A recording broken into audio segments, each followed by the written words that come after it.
Durante miles de años los humanos hemos tratado de aferrarnos a algo para no creer que nuestra existencia ha sido absurda. El sentido de la vida es quizás uno de los mayores interrogantes a lo largo de la historia de la humanidad, la cuestión metafísica por excelencia, y que ha causado infinidad de debates entre diversos filósofos, desde Epicuro hasta Platón, hasta Camus y Kierkegaard. Al igual que estos pensadores, el séptimo sello no solo intenta responder para qué y por qué estamos acá, sino también qué hay más allá de la muerte. Bienvenidos a Peinate que viene gente, un podcast en el que cada capítulo vamos a hablar de una película que a mí me haya gustado o sienta que tiene algo interesante para analizar. Mi nombre es Matías Rampoldi, estoy en Instagram, TikTok y YouTube como Rampoldi Mati, y si tienen ganas me pueden seguir el podcast y darle 5 estrellas al final si les gusta, para no perderse de los próximos episodios. Es importante aclarar que recomiendo ver siempre primero las películas de las que hablo, porque si no queda todo medio en la nada. Como digo siempre, acompáñenme porque va a ser un viaje largo. ¿Cómo andan? Se me terminó ya el té durante la introducción, así que ya arrancamos mal. Quería contarles que van a cambiar muchas cosas del podcast. Sé que van solamente 2 capítulos, pero justamente eso me da la libertad de cambiar. Sentí que eran muy forzados los primeros 2 episodios, así que directamente voy a arrancar contando la historia, introduciéndola, haciendo el resumen y ir reflexionando un poco ahí y hacia el final. Pero voy a sacar la intro, voy a sacar esta introducción medio reflexiva que hago, que mucho no me gusta, de última la dejo para el final. Es una intro re larga, pero bueno, no pasa nada. De todas formas, este episodio ojalá lo vea mucha gente, pero es una película poco accesible al público general, así que no sé. Bueno, vamos a arrancar. The Seventh Seal o El Séptimo Sello es la 22ª película de Ingmar Bergman. Por favor, no confundir con la actriz Ingrid Bergman, con la que no tiene nada que ver. Este director fue muy prolífico y sacó 1 o 2 películas por año durante sus casi 60 años de carrera. Ya lo último sí sacó una cada 2 o 3 años, pero llegó a juntar más de 70 películas. Una locura. Por ahí la más conocida es Persona, pero esta debe ser la segunda, y también pueden llegar a conocer Fanny and Alexander, Fresas Silvestres, Sonata de Otoño, o su serie Escenas de un matrimonio, que para mí fue reversionada de manera magistral por Jessica Chastain y Oscar Isaac. Increíble, mírenla. La película empieza con los 2 primeros versículos del capítulo 8 del libro Apocalipsis de la Biblia. Cuando el Cordero rompió el séptimo sello del rollo, hubo silencio en el cielo durante media hora. Luego vi a los 7 ángeles que estaban de pie delante de Dios, a los cuales se les dieron 7 trompetas. Después de esta frase inicial se nos sitúa a mediados del siglo XIV, donde seguimos a Antonius Block, un caballero interpretado por Max von Sydow, quien fue el Cuervo de 3 Ojos en Game of Thrones y también es conocido por haber protagonizado El Exorcista. Antonius, junto a su escudero Jones, regresan de las cruzadas católicas después de 10 años a Suecia, su país natal, una tierra completamente infestada por la peste bubónica. Ambos con una desconexión total de Dios y una pérdida absoluta de la fe después de tanta guerra. Casi desde la primera escena vemos aparecer a la muerte, con quien Antonio jugará al ajedrez en un intento de prolongar su vida para poder hacer algo valioso. Más tarde estos 2 personajes llegan a un pueblo en el que también se encuentran Joff y Mia, la traducción sueca de los nombres José y María, que son una pareja de juglares o comediantes que viven en una caravana junto a su hijo Mikkel y Jonas, su socio y director de la pequeña compañía. Joff es un tipo particularmente católico, le compone canciones a la Virgen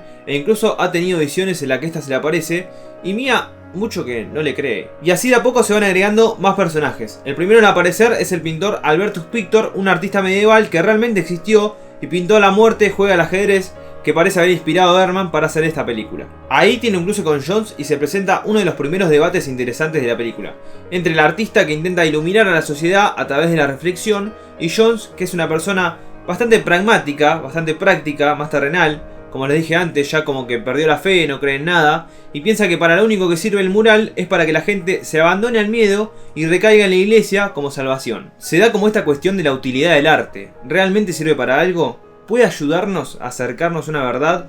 ¿Puede hacernos pensar sobre algo que jamás pensamos? Y bueno, la respuesta es sí, porque si no yo no estaría haciendo este podcast y probablemente ustedes tampoco estarían escuchando.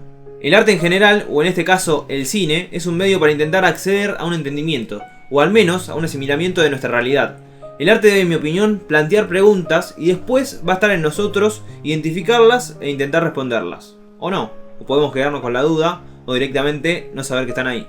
Albertus le cuenta a Jones que mucha gente, creyendo que la peste es un castigo de Dios, va por la calle autoflagelándose para intentar conseguir el perdón. Mientras tanto, el caballero en la iglesia se confiesa con quien cree que es un cura pero en realidad es la muerte escuchando todas sus reflexiones. Antonius admite estar perdido, despreciarse a sí mismo y plantea lo que quizás sea el tema principal de la película, que es que necesita saber qué hay después de la muerte. De ahora en más, a lo largo de toda la película, Antonius va a tratar de resolver este misterio antes de entregarse y de encontrar el consuelo que perdió cuando abandonó la fe. Antonius no solo cuestiona qué es lo que hay después de la muerte, sino que casi que exige que Dios en persona se le aparezca y le explique por qué se esconde y no le da las respuestas que él está pidiendo. Va cobrando sentido de a poco la frase que les leí al principio sobre el silencio de Dios y toma todavía más fuerza cuando Antonius dice algo así como: la fe es un tormento, es como amar a alguien que está en la oscuridad, pero nunca aparece, no importa cuán fuerte lo llames. Y después dice algo así como: yo quiero entender, no creer. Este pensamiento de entendimiento versus creencia, que enfrenta la razón versus la fe, es el que atraviesa al hombre moderno desde hace ya muchísimos años y que comienza a surgir justamente en el siglo XIII y XIV, a consecuencia de la paulatina pérdida del poder de la Iglesia, del desplazamiento del hombre por sobre Dios, del surgimiento de las artes y los valores griegos, que casi un siglo después va a culminar en el Renacimiento. ¿Cómo costó el Renacimiento, boludo? Bueno, y que 5 siglos después va a allanar el camino para que venga un tipo diciendo que Dios ha muerto. Ahora todo está dando un poco la vuelta y vemos a personas nuevamente intentando conectar con cosas, manifestando desesperadamente sus intenciones al universo en busca de respuesta, constelando y estableciendo horas en los que se abren portales energéticos, abrazando árboles. No lo digo desde una burla ni muchísimo menos, simplemente no conecto, no comulgo con eso y tampoco me creo superior por eso. La infelicidad, y esto lo dice Ronón, y aunque no me considero una persona infeliz, no viene nunca desde la superioridad intelectual. Eso no es excusa para no encontrar otras respuestas. Lo digo desde el mismo miedo que les vengo hablando, de estar completamente desamparado ante la existencia y lo que hay más allá de ella. Es natural entonces que a Bergman y a esta película en particular se los acuse de existencialistas. Uno de los planteamientos del existencialismo, y les prometo que ya volvemos a la película, es que cada persona establece el significado de su vida y la vida deja de estar determinada por un dios sobrenatural. Pero esta ilusión del libre albedrío no es gratis, porque da lugar que la persona experimente mucha ansiedad y un cagazo terrible a la hora de la muerte, porque justamente no tiene certeza de nada. Y ante este miedo, muchos críticos hicieron un paralelismo entre la peste negra y la bomba atómica. En el 57, hacía apenas 12 años, había terminado la Segunda Guerra Mundial y el mundo estaba en plena Guerra Fría. La amenaza de que Estados Unidos o Rusia se lance una nueva bomba atómica y eso lleve a una nueva guerra mundial que cause estragos estaba todavía muy latente y por lo tanto el miedo a la muerte también.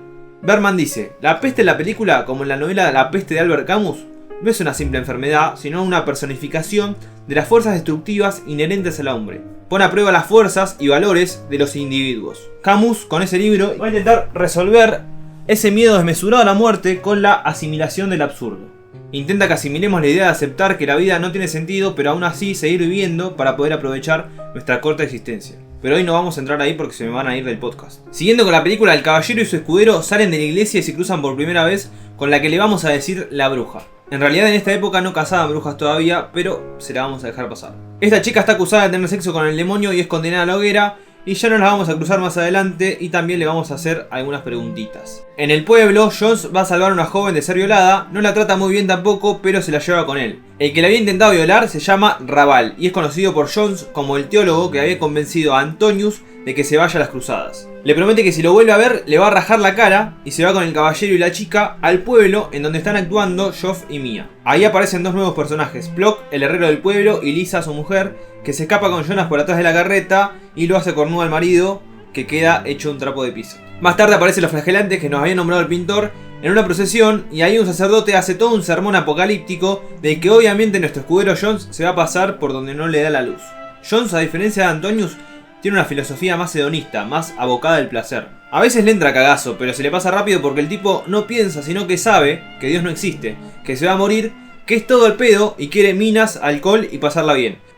Después de que se vayan los fanáticos, vemos a Joff, el juglar, que está tomando algo en la taberna cuando se acerca el herrero y entre él y Raval lo empiezan a molestar. Hasta que llega Jones y cumple su promesa de cortarle la cara al chorro y Joff se escapa. Mientras tanto en la caravana el caballero se encuentra con Mia, que al aparecer Joff lo invitan a un picnic al que se va a sumar más tarde Jones. El caballero los invita a todos a su castillo diciéndoles que ahí no van a tener problemas con la peste. Y acá Antonius tiene como una revelación, es la primera vez que sale de su ensimismamiento, de su egoísmo diría yo, y se da cuenta que la vida en realidad es más interesante compartida. Medio que le empieza a caer la ficha de que al rodearse de gente la pasa mejor y se olvida de la muerte, cosa que no le dura mucho porque la muerte enseguida le pregunta por los amigos y a Antonius le vuelve a entrar un cagazo bárbaro. Pero igual se da como un enaltecimiento del amor que se define como el sentimiento más perfecto y como ya vamos por la hora de película quizás lo podemos ir metiendo en la conclusión. Plock se une a la comitiva y los muchachos arrancan para el bosque. En el camino se cruzan con Lisa, la esposa de Plock,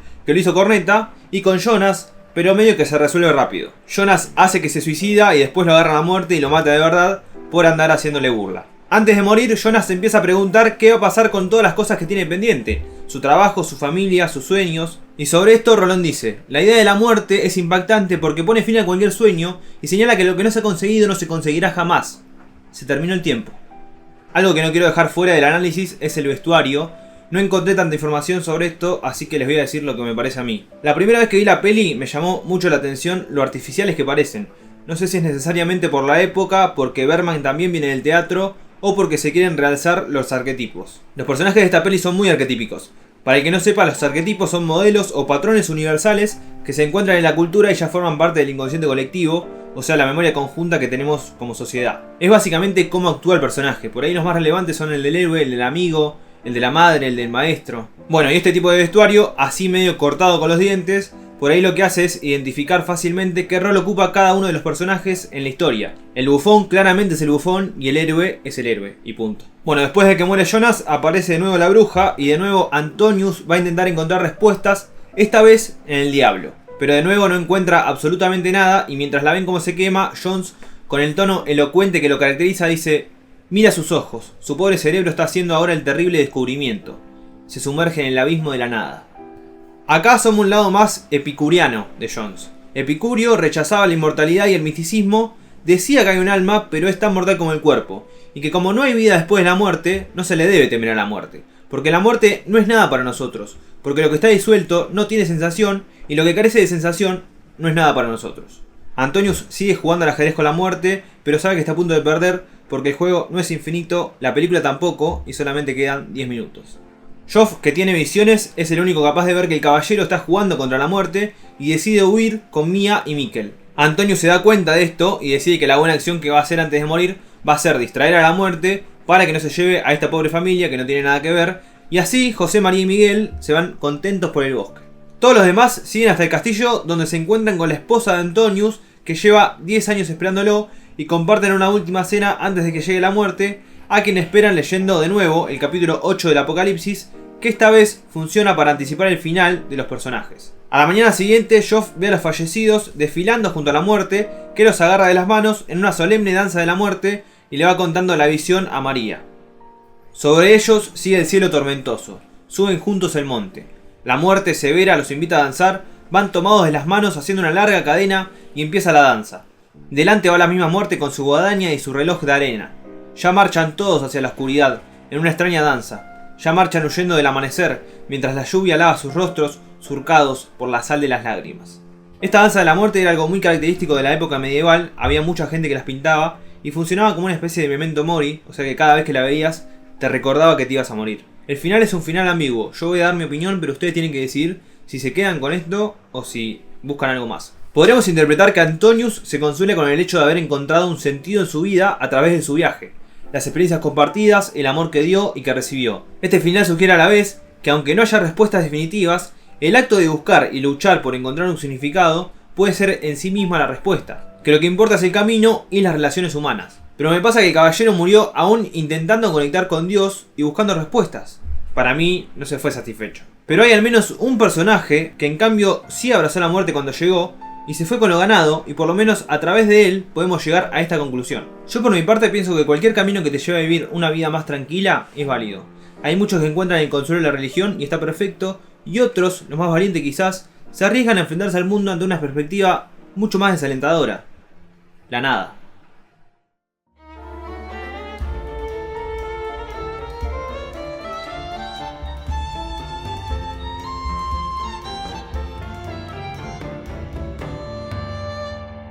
La verdad que este episodio pareció una clase de filosofía, pero esta película es justamente una clase de filosofía.